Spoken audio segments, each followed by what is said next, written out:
Assalomu alaykum hurmatli talabalar. Fanimiz oziq-ovqat biokimyosi. Birinchi ma'ruza. Bugungi mavzumizda biokimyo fani, uning tarixiy rivojlanishi, tirik tana unda sodir bo'ladigan biologik o'zgarishlar, hujayra, uning tuzilishi hamda metabolizm to'g'risida ma'lumotga ega bo'lamiz. Birinchi ma'ruzada ko'rib chiqiladigan savollar slaydda keltirilgan, ularni yozib olishingiz mumkin. Demak, biokimyo nima to'g'risidagi fan? U nimani o'rganadi? Uning o'rganish obyektlari, u yechadigan vazifalar, yechadigan masalalar to'g'risida bugungi ma'ruzada javob berishga harakat qilaman. Biokimyo fani biologiya hamda kimyo fanlari kesimida vujudga kelgan fan hisoblanadi.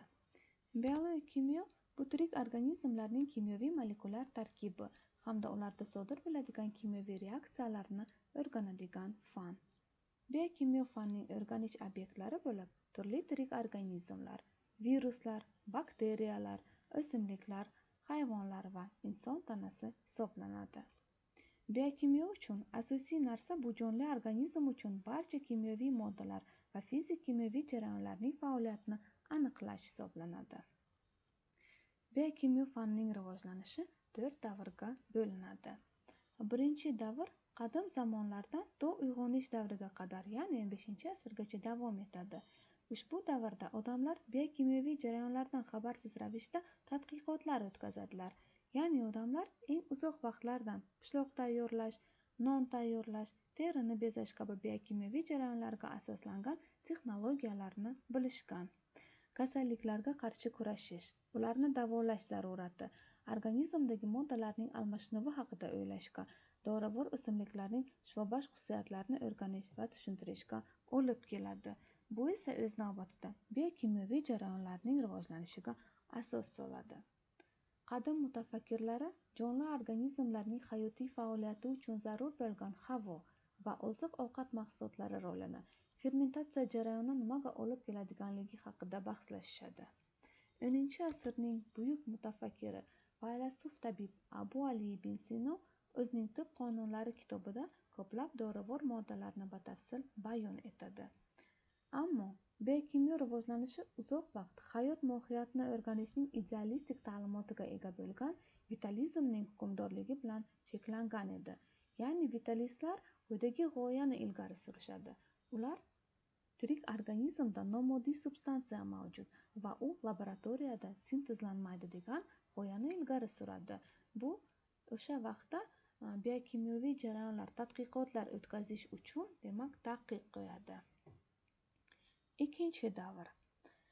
Bu davr biokimyoning fiziologiya bo'limi sifatida biokimyoviy bilimlarning to'planishi bilan tavsiflanadi. Bu davrning yorqin ishlari fiziolog Van Gelmandning ishlari, shuningdek Mixail Vasilyevichning ishlari bilan iz qoldirilgan. Van Gelmand hazm qilish jarayonida ishtirok etgan reagentni ta'riflash uchun ferment atamasini ilmiy olamga kiritadi. Fermentlar jonli tizimlarda kimyoviy reaksiyalarni tezlashtiruvchi, katalizlovchi murakkab protein molekulalaridir. Uyg'onish davri ilmda cherkov zulmining ma'lum darajada zaiflashuvi bilan tavsiflanadi. Bu davrda tabiatshunoslik rivojlana boshlanadi. 18-asr Mixail Vasilyevich Lomonosovning yorqin ishlari bilan ajralib turadi. Lomonosov bu davrda Rossiyada ilm-fanning kuchlanishi va har tomonlama rivojlanishi uchun katta ishlar olib boradi. Mixail Vasilyevich Lomonosovning moddalar massasini saqlab qolish qonuni idealizm uchun qattiq zarba bo'ladi. Shuningdek, buyuk rus ximiki Butlerov organik birikmalarning tuzilishi haqidagi nazariyasi organik kimyo va biokimyoning rivojlanishida kuchli turtki bo'ladi. Butlerov bioximiyada katta yangilik kiritadi. U birinchi marta qandni laboratoriya sharoitida sintezlaydi. Uchinchi davr biokimyo fanining rivojlanishi, ya'ni 19-asrning ikkinchi yarmida biokimyo fani fiziologiyadan ajralib chiqib, mustaqil fan sifatida shakllanadi. Bu vaqt bioximik Danilevskiy olib borgan ishlar bilan tavsiflanadi. Danilevskiy oqsillar tuzilishini o'rganib chiqadi va oqsillar tuzilishining polipeptid nazariyasi asosini tashkil etgan bir qator qoidalarni ishlab chiqadi. To'rtinchi davr 20-asrning 40-50 yillarida Uotson hamda Crickning ikki juftlik DNK tuzilishi haqida maqola chop etishi bilan boshlanadi. 1953-yilda Uotson va Crick DNK strukturasining juftlik modelini taklif qilishadi. 1953-yilda olim Sanger 51 ta aminokislota qoldig'idan tashkil topgan insulin oqsilining aminokislota ketma-ketligini aniqlaydi. 1959-60-yillarda olimlar Spirin hamda Dodse ribosomal RNKning 2 va 3 darajali tuzilishini aniqlaydilar. 1977-yilda olim Sanger DNK molekulasining asosiy strukturasini to'liq izohlab beradi. Shunday qilib, biokimyo fani mustaqil fan sifatida 19-asrda shakllanadi, 20-asrda u tobora rivojlanib boradi. Hozirgi vaqtda biokimyo, o'simliklar biokimyosi, mikroorganizmlar biokimyosi, meditsina biokimyosi hamda qishloq xo'jalik mahsulotlari biokimyosiga bo'linib o'rganiladi. Biokimyo fani quyidagi vazifalarni bajaradi. Biotexnologik vazifalar, ya'ni dori vositalarini yaratish, mahsulotlarning yangi turlarini yaratish, irsiy kasalliklar diagnostikasi va davolashning yangi usullari va vositalarini ishlab chiqishni amalga oshirish, lipidlar almashuvini o'rganish, oqsillar strukturasini o'rganish, vitamin va minerallar rolini o'rganish. Oziq-ovqat sanoati sohasida biokimyoning asosiy maqsadi va vazifalari quyidagilardan iborat. Dastlabki xomashyo sifatini yaxshilash, uning kimyoviy tarkibini o'rganish, kimyoviy tarkibning mahsulotni saqlash va qayta ishlash texnologiyasida ta'sirini o'rganish, saqlash va qayta ishlash jarayonida xom ashyo yo'qolishini kamaytirish, mahsulotlar sifatini oshirish uchun yangi, yuqori effektivli texnologiyalarni yaratish. Biokimyo fani qismlari quyidagilardan iborat. Statik biokimyo organizmning kimyoviy tarkibini, ularni tashkil etadigan moddalar, kimyoviy tabiatini, xossalari va xususiyatlarini, miqdoriy nisbatlarini o'rganadi. Dinamik biokimyo tirik mavjudotlarni tashkil qilgan moddalarning kimyoviy o'zgarishi, yangilanishi hamda shu jarayonlar bilan bog'liq bo'lgan energiya almashinuv jarayonini o'rganadi. Sport biokimyosi muskul ish faoliyati davrida biokimyoviy almashinuvlarning xususiyatlarini, sport mashqlari va sportdagi biokimyoviy nazoratning usullarini, biokimyoviy qonuniyatlarini o'rganib boradi. Biokimyoda o'rganish usullari 20-asrdan shakllanib keladi. Eng keng tarqalgan usullar bular: rus botaniki Mixail Svet 1903-yilda ixtiro qilgan xromatografiya usuli, shved ximigi Svetsberg 1923-yilda ixtiro qilgan sentrifugalash usuli hamda shved bioximigi Tizelius 1937-yilda shakllantirilgan elektroforez usullari hisoblanadi. Xromatografiya grekcha so'zdan olingan bo'lib, rang ma'nosini anglatadi. Xromatografiya bu moddalar aralashmalarini ajratish va tahlil qilish usuli, shuningdek moddalarning fizik-kimyoviy xossalarini o'rganuvchi usul. Usul ikki faza, qo'zg'almas va qo'zg'aluvchan fazalarni ajratishga asoslangan. Sentrifugalash bir tabiatli bo'lmagan sistemalarni bir-biridan ajratish usuli. Masalan, qattiq va suyuq zarralarni bir-biridan markazdan qochma kuch ta'sirida ajratish. Sentrifugalash sentrifuga deb ataladigan qurilmalarda amalga oshiriladi. Elektroforez bu tashqi elektr maydon ta'sirida suyuq yoki gaz muhitida zarralar harakatining elektrokinetik fenomenidir. Elektroforez grekcha so'zdan olingan bo'lib, o'tkazaman degan ma'noni bildiradi. Elektroforez yordamida sirni kichik zarrachalar bilan qoplash mumkin. Bu demak biokimyoning o'rganish metodologiyalari hisoblanadi.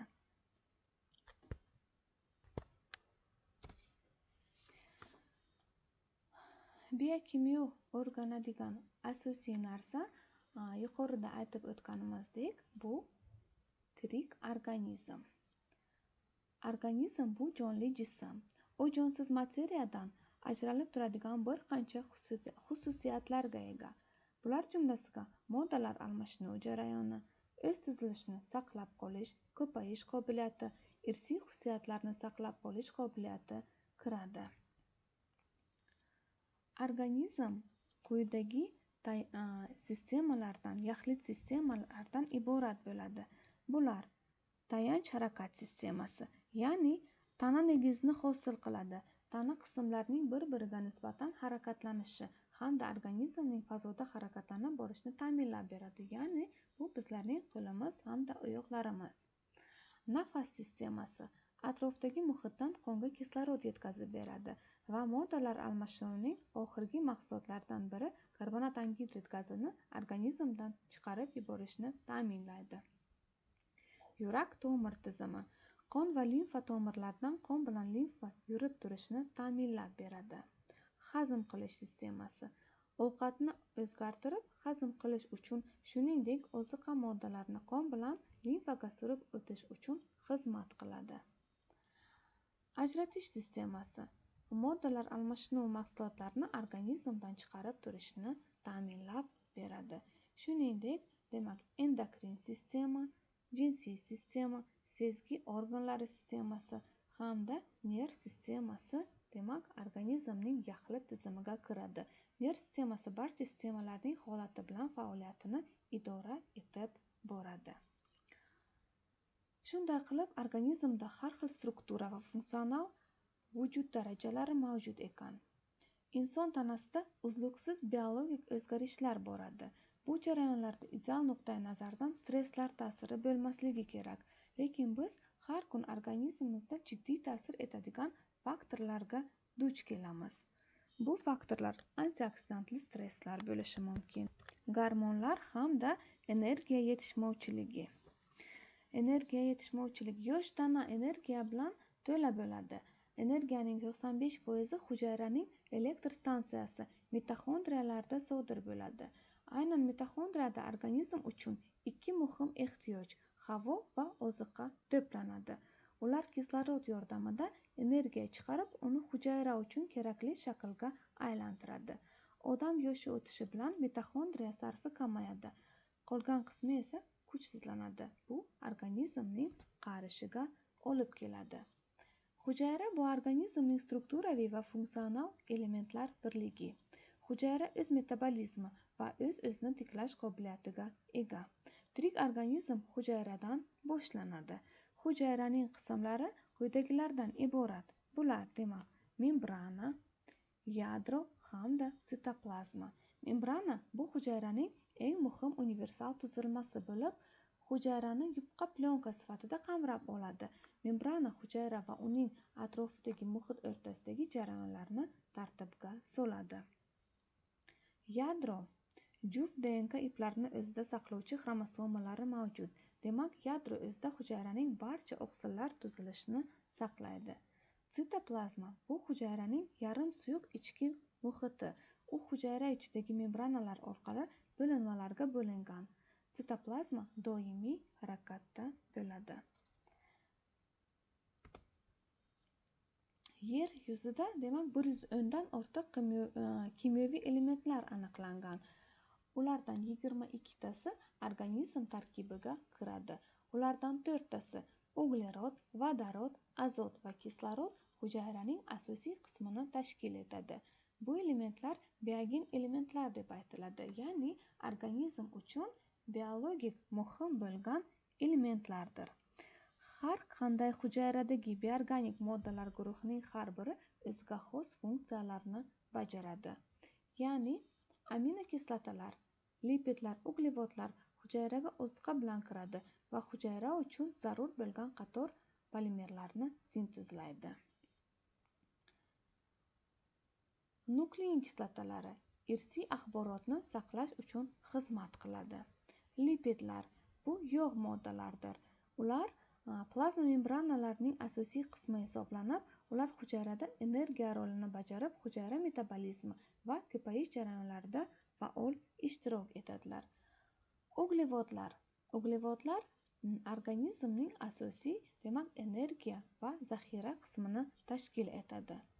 Oqsillar, ular qon ivishida ishtirok etib, ko'p qon ketish oldini oladi. Shu bilan bir qatorda genlarning mahsulotlari sanaladi. Ko'pgina oksidlar katalitik faol bo'lib, fermentlar funksiyasini ham, demak, bajarib boradi. Tirik organizmda uchraydigan elementlarning hujayradagi konsentratsiyasiga qarab 3 guruhga bo'linadi. Bular asosiy elementlar, mikroelementlar hamda ultra mikroelementlardir. Asosiy elementlarga vodorod, kislorod, uglerod va azot kirib, ular, demak, atmosferaning 60% tashkil etadi. Bu elementlar tirik organizm tarkibiga kiruvchi molekulalarning tuzilishiga ishlatiladi. Mikroelementlar natriy, magniy, fosfor, oltin gugurt, xlor kabi elementlar bo'lib, tirik organizmda 0,1 dan 0,02 gacha miqdorni tashkil etar ekan. Tirik organizm o'zining murakkabligi, sifat va miqdoriy tuzilishi tarkibi jihatidan tirik bo'lmagan organizmdan farq qiladi. Tirik organizm tarkibida yuzlab, minglab har xil moddalar kiradi va tirik organizmda doimiy modda almashinuv jarayoni boradi. Modda almashinuv jarayoni bu barcha fermentlarning hujayrada bo'ladigan reaksiyasi. Modda almashinuv jarayoni bu organizmning hayot asosidir. Metabolizm grekcha so'zdan olingan bo'lib, o'zgartirish ma'nosini bildiradi. Moddalar almashinuvi tirik organizmning o'zida doimiy o'zgaradigan, o'zi bajaradigan, o'zi boshqaradigan kimyoviy yangilanadigan jarayonlardan iborat. Barcha tirik organizmlarda metabolizm 3 ta asosiy funksiyani bajaradi. Bular: birinchisi, atrof muhitdan energiya olib, uni yuqori energetik birikmalarga ajratadi. Bu albatta organizm yashashi uchun muhimdir. Ikkinchisi, oqsil, uglevodlar, nuklein kislotalarni sintezlaydi, ya'ni ishlab chiqaradi. Keyingisi, maxsus biomolekulalarni sintezlash va yo'q qilish funksiyasi. Hozirgi zamon eksperimental biokimyosi ma'lumotlariga ko'ra, moddalar almashinuvini bir-biriga bog'liq ikkita jarayondan iborat. Bular assimilyatsiya hamda dissimilyatsiya jarayonlari. Assimilyatsiya, ya'ni tirik organizmlar atrof muhitdagi kerakli moddalarni olib o'zlashtiradi. Dissimilyatsiya esa assimilyatsiyaning aksi bo'lib, oqsil, karbon suvlar kabi yuqori molekulalarning birikmalari parchalanishi, suv, karbonat angidrid, mochevina, ammiak hosil bo'lishiga olib keladi. Demak, hurmatli talabalar, biokimyo fani to'g'risida ozgina bo'lsa ma'lumotlarga ega bo'ldik. Ya'ni, biokimyo fani o'rganish obyekti bo'lib, barcha tirik organizmlar hisoblanar ekan. Biokimyo fani oziq-ovqat sanoatida yechadigan masalalari bu, demak, biotexnologik masalalar, ya'ni mahsulotlarning yangi turlarini yaratish, ular tarkibidagi oqsil, uglevod moddalarning, demak, ta'sirini o'rganish. Hurmatli talabalar, bugungi ma'ruzamiz nihoyasiga yetdi. E'tiborlaringiz uchun rahmat. Quyida, demak, foydalanilgan adabiyotlar ro'yxati hamda internet saytlari to'g'risida ma'lumotlar berilyapti. Yozib olishlaringiz mumkin hamda kirib o'zlaringiz fan to'g'risida ba'zi bir ma'lumotlarga ega bo'lishlaringiz mumkin bo'ladi. E'tiborlaringiz uchun rahmat. Sog', salomat bo'linglar.